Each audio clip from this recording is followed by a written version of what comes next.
Hi hello నమస్తే అందరికీ welcome to my channel. ఇప్పుడు మనం చెప్పుకోబోతున్న స్టోరీ ఈ విల్ల ఎపిసోడ్ 35. అరవకే, అరిచి హెల్త్ పాడు చేసుకోకు అన్నాడు సూర్య. నా హెల్త్ గురించి కూడా నీకు అనవసరం అంది ప్రణవి కోపంగా. ఇవన్నీ కాదు కానీ మనం మన ఇంటికి వెళ్దాం పదా.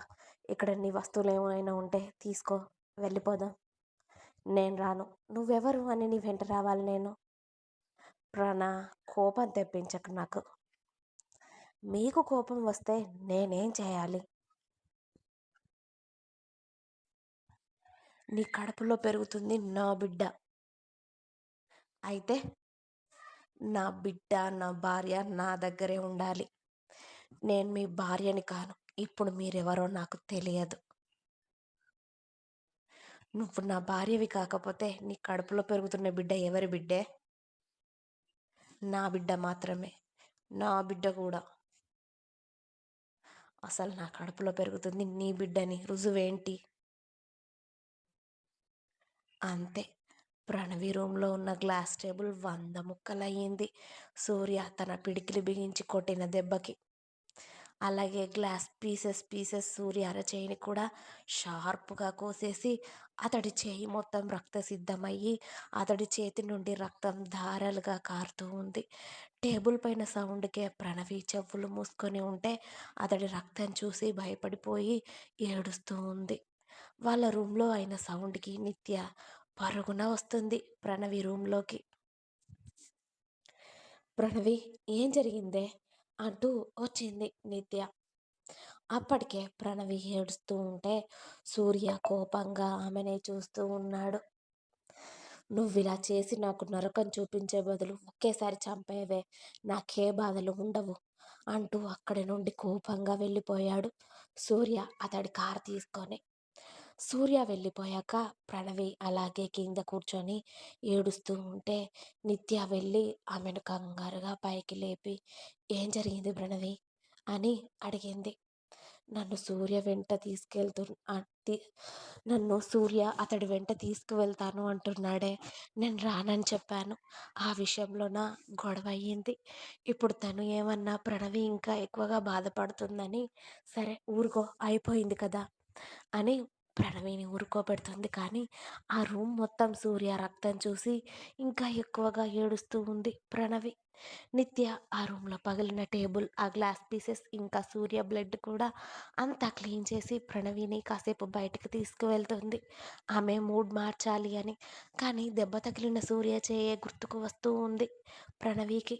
రక్తంతో తడిచిన చేయితో వస్తున్న సూర్యని చూసిన విజయ్, రే ఏంట్రా, ఏమైందా చేయికి అని సూర్యకి ఎదురు వెళ్ళాడు విజయ్. వదిలే విజయ్ అన్నాడు సూర్య చిరాకుగా. ఏంట్రా వదిలేది? మొన్నే కదరా దెబ్బ మాని కరెక్ట్గా నెల రోజులు కూడా అవ్వలేదు, మళ్ళీ ఇంకో గాయం చేసుకున్నావు. ఏ బ్లడ్ బాగా ఉందనుకుంటున్నావా అని సూర్యని లాక్కెళ్ళి చేయి క్లీన్ చేసి అతడి చేయికి కట్టుకట్టాడు. విజయ్ అంత క్లీన్ చేస్తున్నా కూడా సూర్య కళ్ళల్లో కాస్త నొప్పి కూడా అనిపించలేదు. అతడు ఏ విషయానికో బాగా బాధపడుతున్నాడని అర్థమయ్యింది విజయ్కి. సూర్య, ఏమైందిరా అని అడిగాడు విజయ్ మెల్లిగా. ఏమవుతుంది? ఏమవ్వలేదు. నా జీవితంలో ఉన్నవేగా. పెళ్లి చేసుకుంటే పెళ్ళాం 2 రోజుల్లో వదిలేసి వెళ్ళిపోయింది. ఇప్పుడు మా బేబీ దాని కడుపులో పెరుగుతుంది.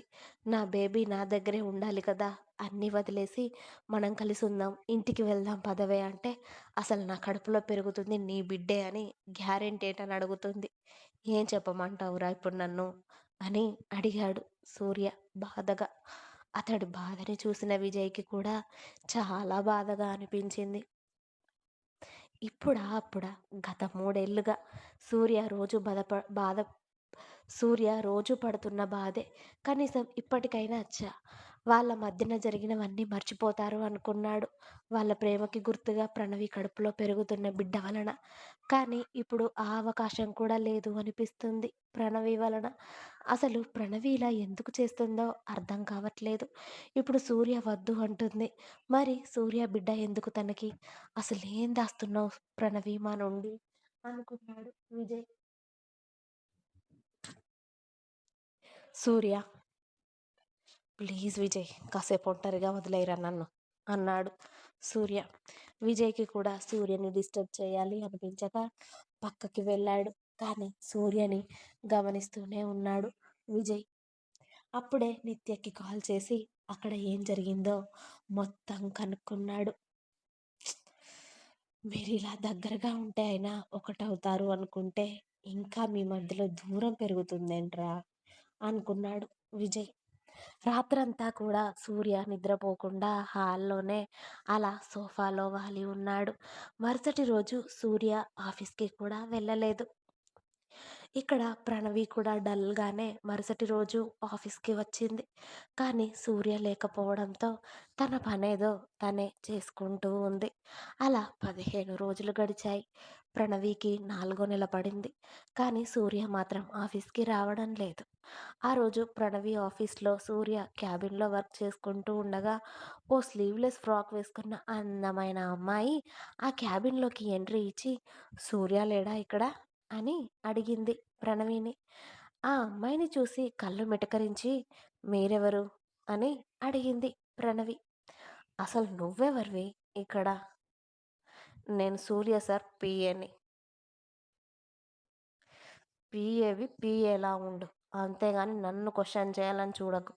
అర్థమైందా?" అని సీరియస్‌గా చెప్పి సూర్యకి కాల్ చేసింది ఆమె ప్రణవి ముందే. ఇంకా ఉంది. మీకు నా స్టోరీస్ నచ్చినట్టయితే ప్లీజ్ లైక్ చేయండి. అలాగే ఛానల్‌ని తప్పకుండా సబ్స్క్రైబ్ చేయండి ప్లీజ్.